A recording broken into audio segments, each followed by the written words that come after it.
तो इसको तो आपने देखा ही होगा, ये तो ऐसे रूखी खाने में बहुत टेस्टी लगता है, पर हम इसकी बनाएंगे सब्जी। आप लोग उसको क्या कहते हो बताना, सर्दियों में आता है, हम इसको बूट चना कहते हैं।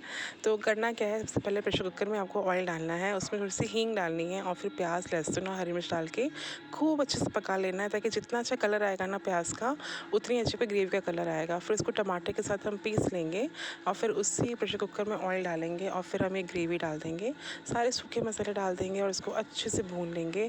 थोड़ा सा मैंने से मटन मसाला ऐड किया है, उससे क्या होता है ग्रेवी का कलर बहुत अच्छा आता है और टेस्ट भी थोड़ा बढ़ जाता है। फिर हम चने और आलू को साथ में इसमें डाल देंगे, थोड़ा सा पानी डाल के 3 से 4 सीटियाँ इसको हम लगवा लेंगे और ये हमारी सब्ज़ी रेडी है। आप प्लीज़ ट्राई करना। अब जाने वाले हैं बूट चने, सर्दियाँ ख़त्म हो रही हैं, तो प्लीज़ बना के देखो। ऐसी और रेसिपीज़ को सब्सक्राइब कर देना। Thank you.